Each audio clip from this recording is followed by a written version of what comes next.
12해를 혈루증을 앓던 여자가 있었습니다. 여기서 말하는 혈루증은 만성 자궁 출혈증을 말합니다. 히브리어로 합성어인데요.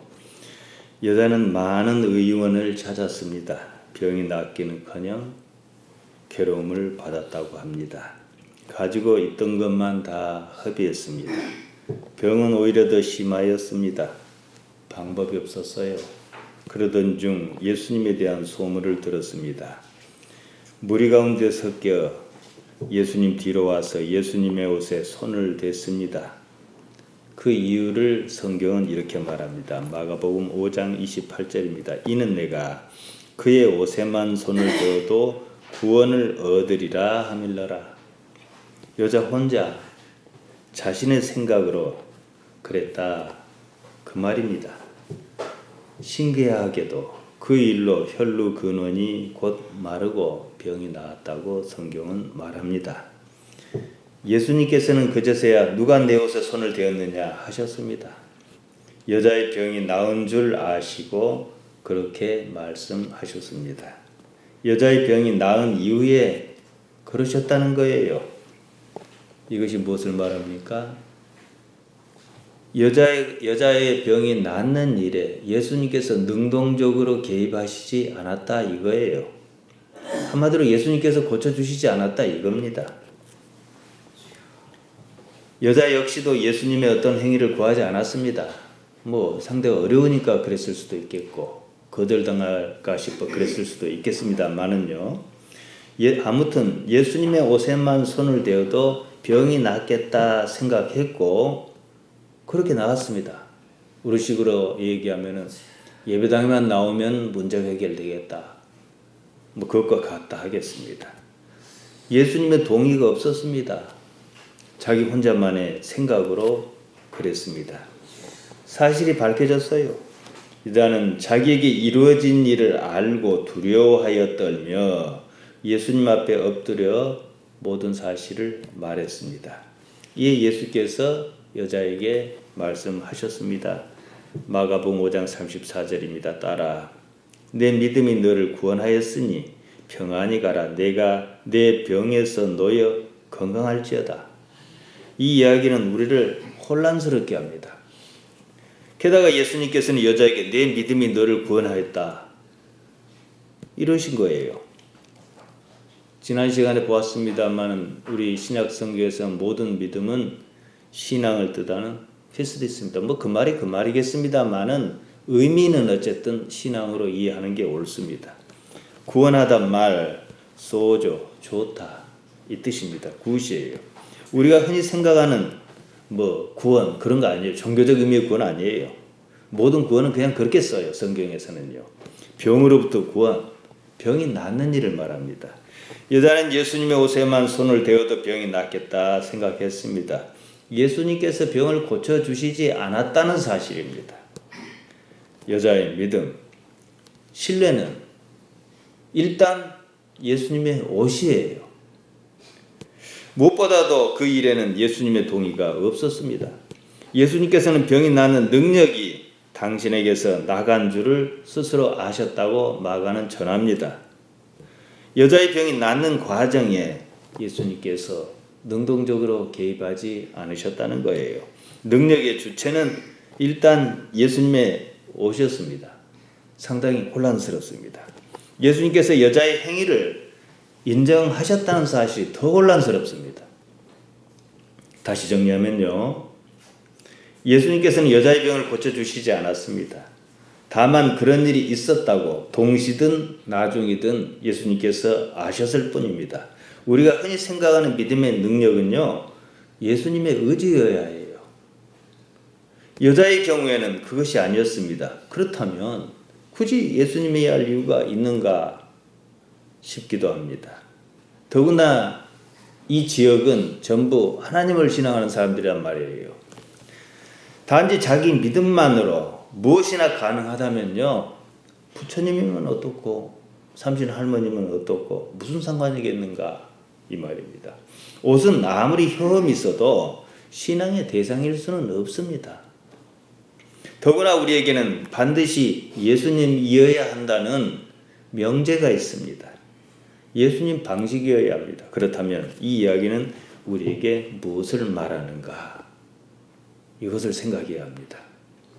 사실 십자가 자체가 능력 있는 건 아니잖아요. 성경이 무슨 부적은 아니잖아요. 성경에서 예수님의 말씀을 보고자 하고 예수님께서 무슨 말씀하셨는가 그 의미를 찾고자 하는 것 아니겠습니까? 지난 시간에도 말씀드렸습니다. 단지 종교가 어떤 능력만이 목적이라면 구태여 예수님이어야 할 이유가 없습니다. 부처님도 있고 절에 가도 복 받습니다. 지난 시간에 예를 들었지만 남녀 호랭객교 회관에 나가도요 능력이 나타납니다. 우리에게는 반드시 예수님이어야 합니다. 여자는 예수님의 옷을 믿었습니다. 거기서 끝나면 정말 아무것도 아닙니다. 능력 그 자체만으로는요 복음과는 상관이 없습니다. 예수님께서는 여자의 상황을 아시고 그냥 지나치지 않으셨습니다. 누가 내 옷에 손을 대었느냐 하시며 여자를 일부러 찾으셨습니다. 일이 끝난 뒤에 사건에 개입하신 것입니다. 다만 방향만 틀어주셨어요. 이 상황에서 예수님께서 그냥 여자를 찾지 않고 그냥 지나가셨다 그럽시다. 그러면 예수님 자체보다도 그 주변 아니면 내지는 다른 것을 찾으려고 했을 수도 있는 거거든요. 여자에게 말씀하십니다. 딸아, 내 믿음이 너를 구원하였으니 평안히 가라. 내 병에서 놓여 건강할지어다. 영혼의 차원에서 봅시다. 12회나 앓던 병이 낫는 일은요 문제가 아닙니다. 그 당시는 상당히 불편하고 힘들었겠지만 말입니다. 결국은 예수님이며 영혼의 문제라는 사실입니다. 누가 무슨 말을 해도요 복음이 지향하는 목표점은 복음의 끝은 영생입니다. 헬라말로 조엔 아이오니온 영원히 산다 그 말이에요. 신앙적 현실에서 영생의 전 단계는 하나님의 나라입니다. 바실레이아 투 데우 무수히 말씀드렸습니다. 즉 현실에 하나님께서 어떻게 개입하여 계시는가 이 문제라는 겁니다. 지금 사는 우리 각자의 삶에서 우리가 하나님을 어떻게 인식하고 인정할 것이냐 그것이지요. 그리고는 영혼의 세계를 바라보는 안목을 가집니다. 이 여자가 이런 일을 겪었어요. 이것이 예수님을 아는 일로 발전했고 그 다음에 영혼을 바라본다면 정상이에요. 뭐 그렇게 갔으리라고 짐작할 만합니다만은요.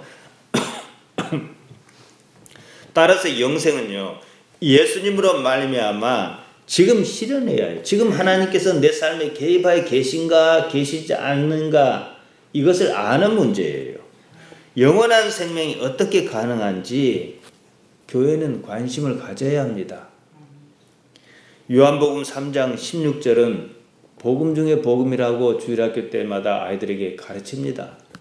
하나님께서 세상을 이처럼 사랑하사 독생자를 주셨으니 이는 저를 믿는 자마다 멸망치 않고 영생을 얻게 하려 하심이라. 예나 지금이나 영생이 어떻게 가능한지 묻는 사람이 없어요. 교회도 많고 교인도 많습니다. 영생을 얻으려고 애쓰는 사람을 찾아보기가 사실 어려워요. 요한복음 5장 39절 40절입니다. 유대인들도 그랬던 것 같아요. 너희가 성경에서 영생을 얻는 줄 생각하고 성경을 상고하거니와 이 성경이 곧 내게 대하여 증거하는 것이로다. 그러나 너희가 영생을 얻기 위하여 내게 오기를 원하지 아니하는도다. 그러셨습니다. 흔히들 천국을 말합니다. 말은 그렇게 하지만요. 사실 있어도 그만 없어도 그만인 천국이에요. 자신조차 알 수 없는 천국을 말만 합니다. 영생관이처럼 모호합니다. 그다지 관심도 없습니다. 능력이니 무엇이냐 하며 결국은요 썩어 없어질 것을 찾고 구합니다. 그것은 예수님의 복음이 아닙니다. 한사코 예수님의 복음이어야 할 이유가 없어요. 암에 걸린 사람은 암만 나오면 되는 거예요. 가난한 사람은 돈만 많이 생기면 되는 거예요. 여러분요, 앞으로 세상은 더욱 발전합니다. 몇 년 새에 집사님들 돌아가실 것도 아니고 아마 놀라운 일을 많이 볼 거예요. 원하든 원하지 않든 삶의 형편은 좋아질 수밖에 없습니다. 옛날에는 암에 걸렸다 하면 다 죽었다 그랬어요. 지금은 그렇지 않아요.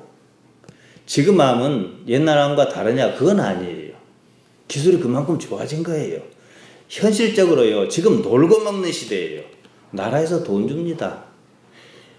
내가 내 새끼 낳았다고 돈 줘요. 아직은 많지는 않습니다만 어쨌든 줘요.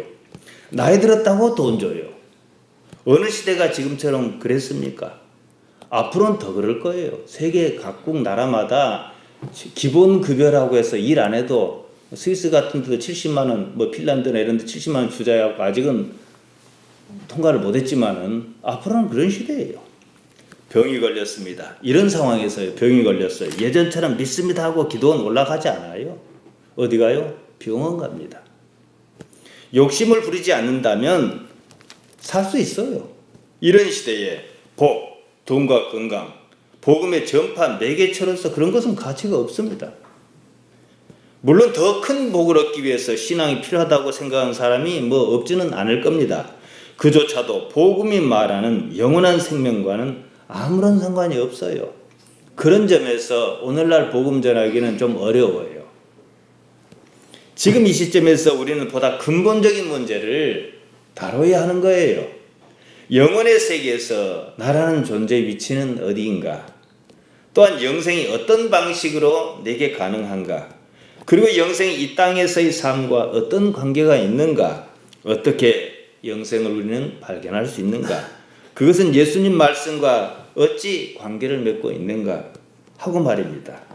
과거에 그랬던 것처럼 말로만 예수님 어쩌고 합니다. 비본질적인 것이 통하였던 그 시대의 방식으로 복음을 말해요. 이래저래 교회가 힘을 잃습니다. 그러는 사이에 이단이 판치는 거예요.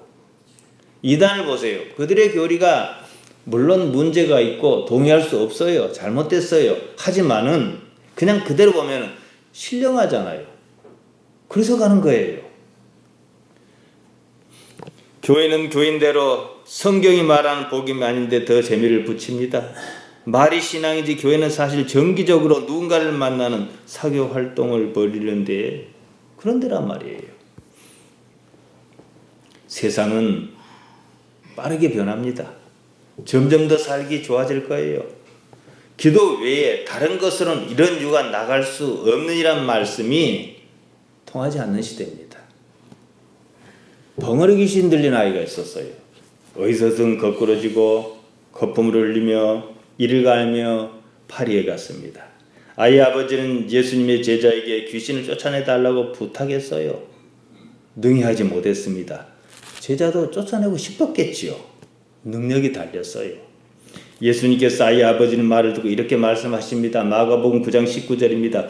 믿음이 없는 세대여, 내가 얼마나 너희와 함께 있으며 얼마나 너희를 참으리요. 그를 내게 데려오라.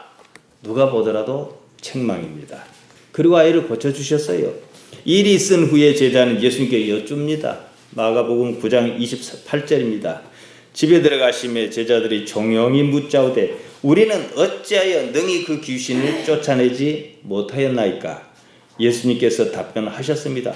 기도 외에 다른 것으로는 이런 유가 나갈 수 없느니라 그러셔서 이 상황을 전하는 마가의 시대가 아닌 2000년이 지난 지금 이 시대에 그대로 가져와 봅시다. 한 아이가 있었습니다. 어디서든 거꾸러지고 거품을 흘립니다. 이를 갈며 파리에 갑니다. 딱 보니 무엇입니까? 뇌전증입니다. 간질이라 그래요. 병원에 가면 쉽게 치료해요. 뇌전증은 뭐냐 그러면 외상 등 여러 이유로 뇌는 이제 신경세포가 이렇게 신호를 주고받는데 오작동을 일으켜 생긴 증세예요. 막 눈도 뒤집히고 거품도 나오고 물고 막 쓰러지고 졸도하고 그럽니다. 지금 시대에 어느 누구도 그걸 보고 귀신 들렸다 하지 않아요. 이처럼 알면 과학, 모르면 귀신 장난인 거예요. 제가 왜 이런 말을 강단에 하겠습니까? 여러분 귀신을 본 적이 있습니까? 없어요. 현상을 가지고 말하는 거예요. 지금 시대는 기도 외에 다른 것으로 이런 유가 나갈 수 있습니다. 뭐예요? 의료기술이에요. 그렇다고 그러면 성경에 예수님 말씀이 틀렸냐? 잘 보세요. 그거 아니에요. 성경에 예수님 말씀이 어디가 있습니까? 마가가 전하는 예수님 말씀이에요. 그 시대의 얘기예요. 당시 상황에서는요, 뇌전증을 모릅니다. 안다 해도 고칠 방법이 없어요. 여러분 스펠링은 몰라도 MRI 그러면 알지요. 병원에 가서 찍어봤으니까. 자기 공명 단층 촬영 장치입니다. 자기장을 이용해서 촬영합니다. 그런 장비가 예수님 시대에 하늘에 뚝 떨어졌다 그럽시다. 예수님은 당연히 아셔요. 그러면 복음이고 뭐고 없는 거예요. 복음은요, MRI가 뭐하는 기계인지를 설명하려고 있는 게 아니에요. 귀신 문제가 아니에요. 복음 문제입니다. 그럼 시대에 따라 달라요. 에덴 동산에 자동차가 있었습니까? 에덴 동산에 자동차가 없었으니까 오늘날 자동차는 귀신 겁니까? 달라지는 거예요. 삶은 상황입니다. 그 시대에 맞는 이해가 필요했습니다. 더구나 마가가 전하는 복음입니다. 마가의 이해가 지금 우리 시대 이해에 미치지 못한 건 당연해요. 그런 데는 기차도 없고 자동차도 없고 비행기도 없습니다. 이런 얘기는 사실 시간 낭비예요. 성경에 담긴 의미는요, 바뀌지 않아요. 상황은 바뀌지만 말이죠. 마가의 시대에는 그조차 알 수 없었습니다. 또한 그런 알 수 없는 일조차 복음 전파의 수단이었다는 거예요. 그 아이에게서 그때 사람들은 누가 보더라도 다 귀신 장난이었는데 그걸 예수님께 쫓아주셨을 때 그들의 반응이 무엇이었냐는 겁니다. 당장 우리 시대가 그렇습니다. 수많은 기도원이 있습니다. 기도원의 핵심 가치는요, 사실 기도가 아니에요. 소원 성취입니다. 자기 어려운 문제를 해결하는 거예요. 능력이에요. 기도조차도 능력을 일으키는 매개 수단이었습니다. 앞으로 그런 기도는요, 이제 문을 닫을 겁니다. 왜냐하면 갈 이유가 없거든요. 옛날에는 암에 걸리면 병원에서 안 된다 그러면 기도원 갔어요. 무슨 큰 문제가 생겨도 기도원 갔어요. 그 갈 이유가 없는데요. 하지만 또 기도원이 다 없어지는 건 아니에요. 기도원은요, 정말 기도만 하는 데여야 해요. 본질적인 가치, 이제는 더 차원이 높은 영성적인 가치를 찾는 기도원은 반드시 있을 겁니다. 교회도 마찬가지예요. 과거에는 기도로만 가능하기도 했습니다. 왜 가능했겠어요? 다른 방법이 없으니까요. 앞으로는 기도 없이도 가능한 시대예요. 그러면 우리 신앙이 무엇인가를 생각해야 합니다. 이제 기도가 바뀌겠지요. 옛날에 모든 기도는요, 주시옵소서예요. 주시옵소서 빼면 기도가 아니에요. 기도할 게 별로 없어요. 지금은 하나님께서 내게 어떤 분이신가, 차원이 다른 기도해야 한다는 거예요. 신앙이 무엇인가를 생각해야 합니다. 니고데모가 그랬던 것처럼 있을 만큼 있는 사람에게는요, 보다 본질적인 문제가 더 크게 부각될 수밖에 없어요. 중국 진나라의 시황제가 있을 것 다 했으니까 이제 안 죽으려고 불로초를 구하려고 사람을 보냈다 하지 않습니까? 같은 맥락이지요. 있을 것 다 있는 사람이 아직 얻지 못한 것이 딱 하나 있습니다. 영생입니다. 영생의 문제는 인간의 궁극적이며 본질적인 문제입니다. 시대를 분별할 줄 알아야 합니다. 인간은 본디 영원을 바라는 존재입니다. 영원을 추구해야 합니다. 우리는 예수님의 복음에서 그 가치를 찾아야만 해요. 창세기 15장에 이런 이야기가 있습니다. 하나님께서 아브라함에게 이상 중에 나타나셨습니다. 방패요 상급이라 그러셨습니다. 아브라함에게는 자식이 없었습니다. 자식을 가질 가능성도 이제는 이렇습니다.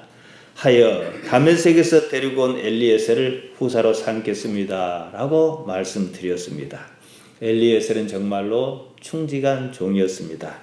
하나님의 말씀은 달랐습니다. 그것이 아니라고 하십니다. 엘리에셀이 아니라 아브라함 몸에서 날짜로 후사를 삼겠다 그러셨습니다. 아브라함의 아내 사레는 나이가 들어 자식을 가질 수가 없는 상태였습니다. 이에 대해서 아브라함은 이렇게 고백합니다. 창세기 15장 6절입니다. 아브라함이 여호와를 믿으니 이랬어요. 그래서 하나님께서 어떻게 그 상황을 가지고 말씀하셨냐면 여호와께서 이를 그의 의로 여기시고 믿음은 의다. 우리 잘 알지 않습니까? 하박국 2장 4절처럼요. 아브라함이 그건 도대체 무엇을 믿었느냐? 하나님께서 내 몸에서 날 자가 내 후사다. 그러니까 날 자를 믿었느냐? 무엇을 믿었느냐? 아무리 봐도 하나님께서 내 몸에서 날 아들을 얻을 것이라는 걸 믿은 것 같지는 않아요.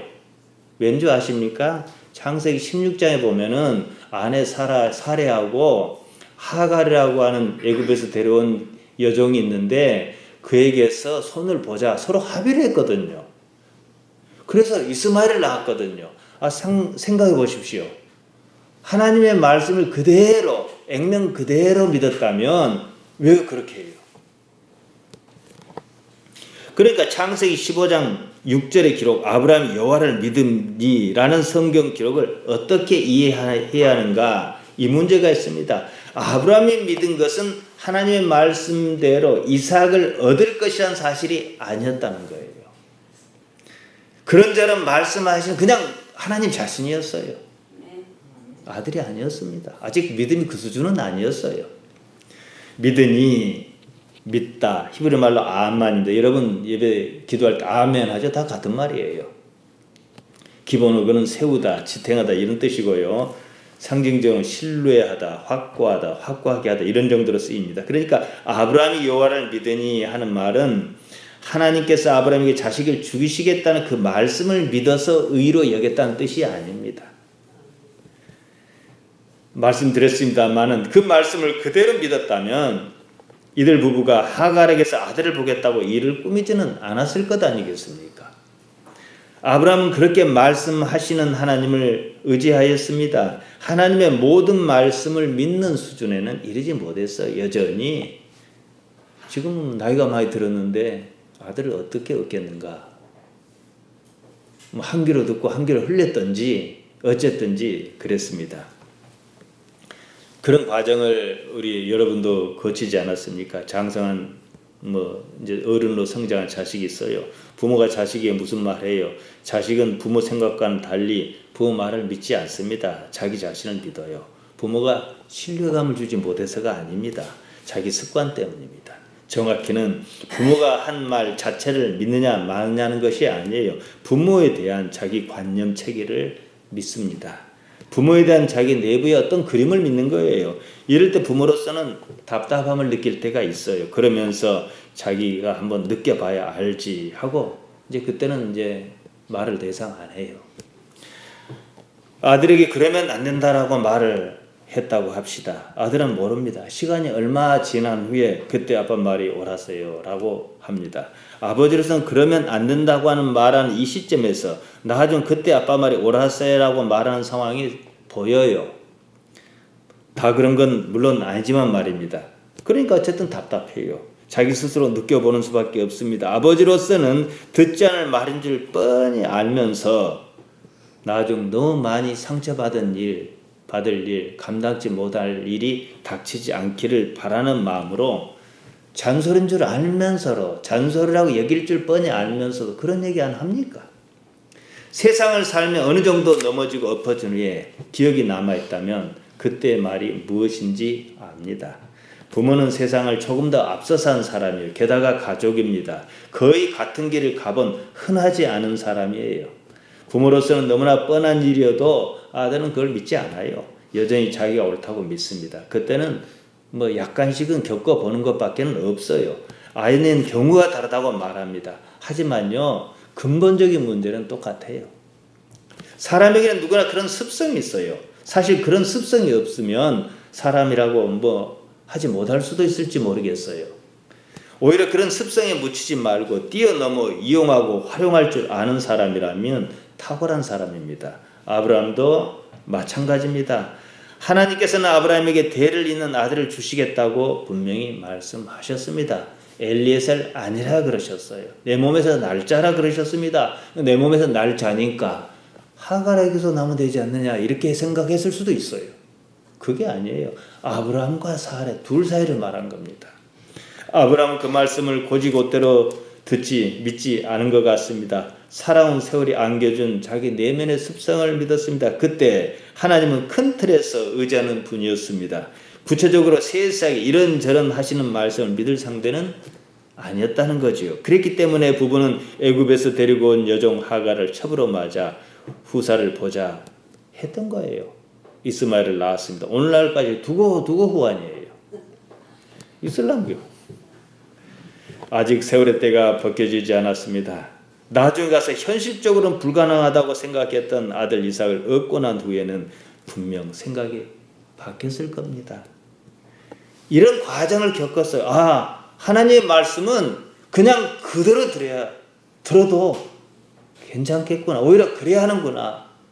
이런 과정을 겪고 난 후에, 이런 반복적인 경험을 겪고 난 후에 이 아들을 모리아 땅에 한 산으로 가서 번제로 바치라 하니까 자기 자식에게는 그걸 설명할 수가 없어요. 그런데 그렇게 할 수밖에 없었던 거예요. 이게 믿음이라는 거예요. 어떻게 보면 믿음은 그냥 생긴 게 아니에요. 믿는다고 용 쓸 이유도 없고 그래서 잘 되지도 않습니다. 지금 내가 하나님을 어떤 분으로 여기고 내 삶에서 어떻게 발견해 가느냐는 것이 자연스럽게 아들을 바치든지 딸을 바치든지 무엇을 바치든지 믿음으로 성장하는 거예요. 신앙은 사람이 자기 인생에서 하나님을 어떻게 겪고 이해하느냐는 문제입니다. 우리 각자 인생에 하나님께서 개입하여 계신다는 사실을 인정해야 해요. 이것이 우선입니다. 그리고 그 삶을 들여다봐야 해요. 사역을 하면 어떤 일은 내가 노력해도 안 되고 어떤 일은 그다지 노력 안 했는데도 되는 일도 있을 거란 말이에요. 이것에 대한 통계를 당장 뭐라고 내리지는 못하지만은 이것이 하나님과 어떤 관계가 있나 하고 마음을 열고 계속 들여다보면은 나름대로 어떤 뭐가 잡힐 거예요. 이게 영성입니다. 거기서 잡힌 뭘 가지고는 남들은 다 그거 하면 좋겠다 싶어서 나는 그렇게 못하겠네 하는 것이고,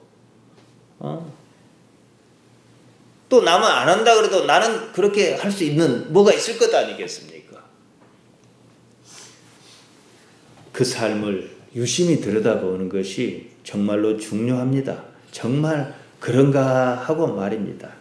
자신의 삶에 하나님께서 어떻게 나타나시는지를 꼼꼼하게 살펴야 합니다. 그러지 않으면요, 신앙은 의미가 없습니다. 왜 의미가 없는지 아십니까? 하나님 따로 내 따로예요. 나는 하나님을 믿습니다라고 애를 쓰는데 사실 하나님을 안 믿어요. 어떤 일만 믿는 거예요. 일만. 하나님과 생각이 다르면 그건 애써 봐야 소용없는 일입니다.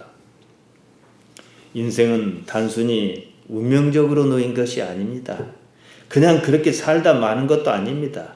우리의 삶에는 하나님께서 어떤 방법으로 관계하여 계신다는 사실입니다. 이것이 천국이란 말, 하나님의 나라라는 말의 의미라는 것을 제가 말씀드렸습니다. 창세 이후로 하나님께서 그리 하셨습니다. 공중에 나는 새도 하나님과 관계가 있어요. 창세기 15장을 기준으로 본다면 아직은 미완이지만 큰 틀에서 아브라함의 삶에서 아브라함은 삶에서 하나님을 인정했습니다. 그러니까 아브라함의 삶이 뭐예요? 본토 친척 아비 집을 떠난 일부터 시작해갖고 점점 하나님을 인정해가는 경지로 오르지 않습니까? 어디까지요? 말도 안 되는 말씀을 들을 정도로. 본토 친척 그리고 아비 집을 떠나올 때부터 하나님을 인정하지 않았으면은 하나님이라는 분으로부터 뭘 느끼지 않았으면 거기를 왜 떠납니까? 아주 좋은 데인데 말이죠. 좋은 데든 안 좋은 데든 그 먼데 알 수 없는 데를 어떻게 떠납니까? 아무튼 그런 사실에 대한 인식이 싹트고 자랐다는 것입니다. 아브라함의 삶을 한번 보십시오. 그 안에 하나님께서 어떻게 드러나셨는지. 아브라함의 이러한 의식을 하나님께서는 의다, 옳다, 정이다 이렇게 여기셨다. 이게 창세기 15장 6절입니다. 아브라함에게 자식을 주시는 이는 하나님이셔요. 왜 하나님이십니까? 사라가 경수가 끊겨갖고 아기를 가질 수 없었거든요. 그러니까 하나님이시죠. 나도 할 수 있는 일을 하나님께 그러셨다 그러면 좀 이건 뭔가가 그냥 아부 내지는 자기 체면 이런 것 같아요. 그건 나는 할 수 없는 거거든요. 그런 경험은 결국은 인생이 하나님께로 가는 여정이라는 사실 인식에 이르게 합니다. 아브라함이 무엇을 바랐겠습니까? 히브리서 11장이 그거예요. 이제는 하나님의 거룩한 도성을 나이가 많이 들었을 때 사모하는 거예요. 하나님의 살아계심과 통치에 대한 인식은 우리가 기대하는 바가 이루어지느냐 마느냐는 차원과는 다른 문제입니다. 그것은요, 하나님의 통치를 발견하는 일종의 깨달음 같습니다. 기도에서 어떤 건 이루어져요. 그걸로 우리는 하나님과 가까이 갑니다. 어떤 것은 기도하고 애썼는데 안 되는 거예요. 방향이 바뀌었어요. 실망 많이 했습니다. 근데 뒤늦게 보면 그게 하나님 은혜예요. 또 그걸 가지고 하나님께 가까이 가요. 그러니까 기도에서 이루어지냐 마느냐가 중요한 게 아니에요. 첫째는 기도라는 매개로 하나님께 가는 게 중요한 것이고, 그 다음에는 어찌하였건 하나님과 관계가 조금씩 가까워진다. 이게 더 중요하다는 거예요. 여러분이 제가 드린 말씀을 이해할 수 있기를 바랍니다. 하나님의 통치, 하나님의 나라, 천국 다 같은 말씀이라 그랬습니다. 하나님께서 우리가 살고 있는 현실 세계에 관계하여 계시다는 사실을 아는 것이요, 우리 신앙입니다. 이것이 의라는 거예요. 의가 무엇입니까? 옳다. 옳다는 말은 진리, 이걸 말합니다. 진리란 참이라는 거예요. 거짓이 아닌 겁니다. 사실을 말합니다. 사실이 뭡니까? 우리가 사실로 인식할 수 있는 유일한 것은 지금 그리고 여기뿐입니다. 이게 진리입니다. 우리가 하나님께서 살아 계셔서 역사하신다는 사실을 인정하고 지금 여기 있기만 한다면 우리는 진리에 거하는 겁니다. 요한복음 8장은요, 사실 판단의 문제입니다. 그 중간에 8장 32절 진리를 알지니 나왔는데 여기서는 이 내용이 중요한 게 아니에요. 어떻게 올바른 판단을 할 수 있는가, 어떻게 사실을 사실 그대로 볼 수 있는가, 이게 전반적인 내용이에요. 이 말은 결코 복잡하거나 어려운 말이 아닙니다. 지금 그리고 여기 있다는 사실 인식이 영생을 말하는 예수님의 복음의 출발점이라는 사실입니다. 우리의 존재고 살아있음을 알아차리는 겁니다. 그것은 별다른 수고와 기술을 필요로 하지 않습니다. 인식만 바꾸면 그만입니다. 우리가 지금 여기 있다는 사실을 단지 알아차리는 거예요. 그것으로 가능합니다. 그걸 뭐라 그럽니까? 깨어있다, 이렇게 말하죠. 그 존재감으로 하나님의 살아계심과 연결을 시도할 수 있다, 이거예요. 지금을 잘 들여다보는 거예요. 지금은 좋은 일도 있고 굳은 일도 있어. 그럼 매사 하나님과 관계 지어 보는 거예요. 하나님께서 살아 계실 테니까. 하나님 모르게 일어난 일은 하나도 없어요. 그리고 이 일 가운데 그런 경험이 쌓이면은 하나님께 내게 어떤 분인가를 알 것 아니겠습니까? 지금에 있는 거, 옛날은 우리 집에 황소, 금송아지가 10마리 있어도 소용없어요. 지금 없으면 그만이에요. 우리 신앙에 있어 믿음이란 말을 씁니다. 이때 믿음이 추구하는 것은요, 믿음에 따른 결과가 아닙니다. 그 결과가 내가 원하는 대로 나타났느냐, 그것 아니에요. 그 일에 하나님께서 어떻게 관계하여 계시느냐는 겁니다. 우리가 기대에 미치지 못하거나 오히려 정반대의 결과가 나타났다 할지라도 상관없습니다. 신앙이로서 우리가 추구하는 바는 사실 우리의 바람이 이루어지는 것이 아니에요. 우리의 믿음과 어긋나는 결과가 나타났다 할지라도 하나님께서 그 안에 계신다는 사실을 발견했다면 길을 제대로 가고 있는 거예요. 지난 시간에 말씀드렸듯이요, 믿음만, 신앙이 아닌 믿음, 우리가 생각하는 믿음 말이에요. 이것은요, 과학의 문제입니다. 그 때문에 특별한 문제가 없는 한 믿음대로 이루어질 거예요. 하지만 신앙은 필연적으로 그 안에서 하나님께서 살아 계시다는 사실이 나타나야만 하는 문제가 있어요. 그 때문에 우리의 믿음이 꺾일 수 있다는 사실을 이해할 수 있어야 합니다. 이건 아주 중요한 문제입니다. 이때는 우리가 좌절하고 말 것이 아닙니다. 하나님께서 우리를 꺾으셨다면 은혜지요. 사실 우리가 불안해하는 것은 우리가 좌절을 겪는 그 자체가 아니에요. 사업이 잘 안 되고 그 자체가 아니에요. 하나님과 관계가 없을까 싶어서 그래요. 하나님께서 이 길을 꺾으셨으면 다른 길을 주실 거잖아요. 그냥 안 된 일은 다른 길이 없어요. 모든 것을 잃었어도요, 하나님을 발견하지 않습니까? 그러니까 절망할 필요가 없는 거예요. 욥의 경우는 특별합니다. 욥기 1장 21절에서 욥은 이렇게 말합니다. 내가 모태에서 적신이 나와 싸운 적 또한 적신이 그리로 돌아가올지라 주신 자도 여호와시요 취한 자도 여호와시니 여호와 이름이 찬송을 받으실지니이다. 적신이란 이제 알몸뚱이니까 이제 알거지 상태를 말한 거겠지요. 욥이 원인 모르게 모든 것을 잃고 난 후에 한 말입니다. 모든 것을 잃었으나 하나님의 존재와 섭리만큼은 여전히 살아있지 않느냐? 그러면 사는 거예요. 삶에 대한 가능성 자체가 사라진 건 아닙니다. 자신에게서 모든 것을 앗아가신 분이 정말로 하나님이시냐? 이 문제지요. 정말로 그렇다면 문제가 없는 거예요. 주신 자가 가져가셨으니. 사람의 절망은 일이 잘못된 데 있지 않습니다. 그 일에 하나님께서 관계하에 계시지 않을지도 모른다는 사실에 있습니다. 원초적 두려움이 여기에 있습니다. 이 두려움이 사람을 이상하게 만들고 잘못 살게 만들고 우리가 성경 신앙적으로 흔히 말하는 죄를 짓게 만드는 거예요. 죄를 짓지 않아도 살 수 있는 사람이 있다면 죄를 왜 짓습니까? 자기도 불편한데. 그렇지 않겠습니까? 그러니까 죄를 안 짓는 것이 자체가 능력이에요. 2009년인가 두산그룹 회장이었던 박용욱 씨가 자살했어요. 그가 처한 상황은 욥이 처한 상황과는 다릅니다. 그런 이에게는 다른 길이 사실 없었던 겁니다. 욥의 상황은 얼핏 절망으로 보입니다. 머지않아 그 절망을 보상하고도 남을 보다 더 큰 희망을 볼 것입니다. 하나님의 살아계신 가운데 우리가 살아있느냐 이 문제입니다. 이것이 우리 신앙입니다. 영생은요 단지 그냥 영원히 산다는 논리로 설명할 수 없습니다. 흔히 말하지 않습니까? 예수님 믿고 천국 갑시다. 천국 가서 뭐 하게요? 그럼 할 말이 없어요. 그 좋은 세상에 그냥 가만히 있다 그러면은 그것도 하루 이틀이지 얼마나 심심하겠어. 그것도 하루 이틀도 아니고 영원히. 하나님과 내가 어떤 관계로 있느냐는 거예요. 지금 우리 삶은 그것을 어떻게 인식하고 어떻게 발견하느냐는 문제가 있습니다. 하나님께서 살아계신다는 사실이 드러나고 또 그 사실을 알아차리는 것이 우리 신앙입니다. 그것이 우리 신앙이 말하는 믿음입니다. 진정한 믿음이에요. 무엇인가 이루어지기를 기대하는 그런 유치한 차원의 믿음이 아닙니다. 나는 언제나 옳다고 자신 있게 말할 수 있는 여건이 아니라는 것을 이미 압니다. 아벨의 믿음이 그것을 말합니다. 히브리서 11장 4절입니다. 믿음으로 아벨은 가인보다 더 나은 제사를 하나님께 드림으로 의로운 자라 하시는 증거를 얻었으니 하나님께서 그 예물에 대하여 증거하심이라. 저가 죽었으나 그 믿음으로써 오히려 말하느니라. 히브리서 기자는 아벨 사건을 이렇게 기록했습니다.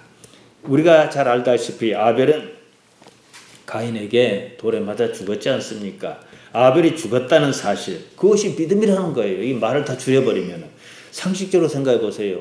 돌에 맞아 죽은 게 왜 믿음이에요? 그게 뭔 좋은 일이라고요? 죽어야 할 사람은 믿음 좋은 아벨이 아니고 믿음 안 좋은 가인이어야 해요. 상황이 지금 정반대지 않습니까? 아벨이 죽기를 바라고 하나님께 제사 드리지는 않았을 것입니다. 가인의 시기를 일부러 받으려고 뭐 어떻게 하지는 않았을 것입니다. 아무튼 가인에게 맞아 죽었습니다. 이런 일은요 세상에 흔히 있어요.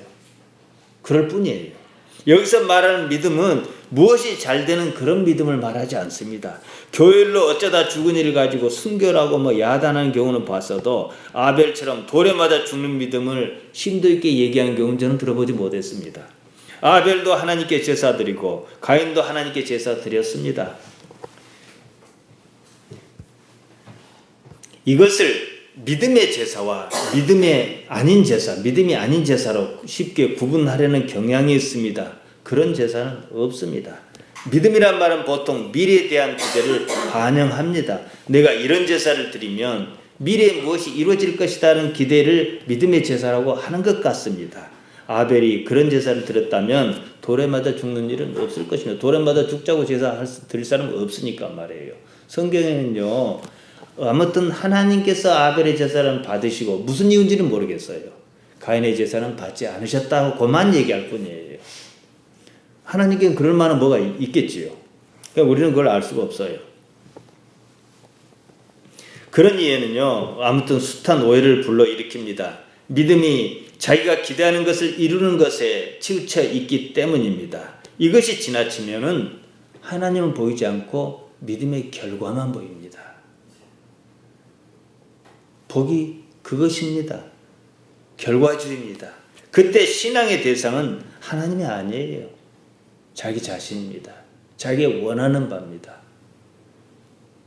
가인보다 더 나은 아벨의 제사는 그런 믿음을 말하지 않습니다. 신앙의 대상인 하나님과 어떤 관계에 있느냐. 우리가 알 수 있는 것은 우리가 생각과 달리 아벨이 먼저 돌에 맞아 죽었어요. 그렇지만은 하나님께는 가인과 달리 뭔가가 하나님의 마음에 드는 무엇이 있었을 거예요. 무엇일 것 같습니까? 우리는 짐작밖에는 못합니다. 하나님과 마음이 통하는 뭐가 있었겠지요. 우리가 예배당에 옵니다. 기왕 내가 예배 드리는 거 하나님 면전에서 드린다 생각하고 내가 힘을 다해서 예배해야지 이것 하고 아니면 그냥 왔다 가야지 이런 경우가 있다 그러면 하나님께서 어느 것을 기뻐하시겠습니까? 이거는 그 사람과 하나님만이 아시는 일이지요. 다시 말씀드리면요. 하나님과 어떤 관계냐. 또다시 말씀드리면 내가 하나님을 어떻게 생각하느냐 이 문제예요.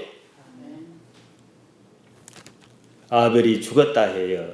죽었다 해서 하나님과의 관계에 손상이 있는 것은 아니에요. 죽은 것은 몸입니다. 영성에서 몸의 삶은 극히 제한적입니다. 몸의 삶은 단지 하나님을 아는 과정이에요. 인생에서 하나님을 압니다. 인생에 아무런 일이 없이 그냥 태어나서 죽을 때까지 밋밋하게 뭐 이런 경우는 없지만은요. 예를 들어 그렇다 그러면 그 하나님 알겠습니까? 인생이 좋기도 하고 좋으면 어떻게 하나님 감사합니다 하고 또 탁 거꾸로 지금 하나님 나 좀 살려주십시오. 다 관계예요. 그러니까 우리는 어떻게 하겠어요? 이제는 더 성숙해야 해요. 좋으면 좋아서 하나님 잘 섬기고 안 좋으면 안 좋으니까 하나님께 날들어 기도하라 하신갑다. 하나님께서 일을 어떻게 이끌어 가시는가 보자. 이러면서 하나님께 나오는 거죠. 그래서 이 사람이 아주 깊은 경지에 이르는 거예요. 그러고 보니까 뭐예요? 그냥 삶에 대해서 크게 미련 안 가져. 살아있는 날 내가 하나님께 사랑을 있는 사랑 없는 사랑 다 하고 또 이웃에게 있는 사랑 없는 사랑 다 하고 할 수만 있거든 이웃하고 같이 살고 이게 십계명 아닙니까? 아벨은 하나님을 알았습니다. 함께 했습니다. 그런 상황에서 죽었습니다. 차라리 잘된 일이에요. 어차피 더 살아봐야 고통이고 잘못하면 죄짓는 일밖에 없어요. 이래 주거나 저래 주거나 마찬가지예요. 모든 것은요. 죽음 앞에서 의미를 잃습니다. 욥이 그랬듯 우리 또한 모든 것을 잃었을 때 남는 것이 딱 하나 있습니다. 그게 진짜입니다. 하나님이십니다. 모든 것을 잃기 전에는 사실 하나님 똑바로 보이지 않습니다. 좌절을 많이 겪어봐야 하나님이 바로 보여요. 막상 잃고 나면 제대로 보이기 시작합니다. 우리 신앙은 나는 지금 죽었다는 겁니다. 지금 무엇이 의미가 있는지 여러분 깊이 생각하셔야 해요. 내 인생에 무엇이 의미가 있는지 오늘 한날에 내게 어떤 의미가 있는지 그 기준의 푯대를 십자가를 향해서 나아가는 여러분 되시기를 바랍니다. 아멘.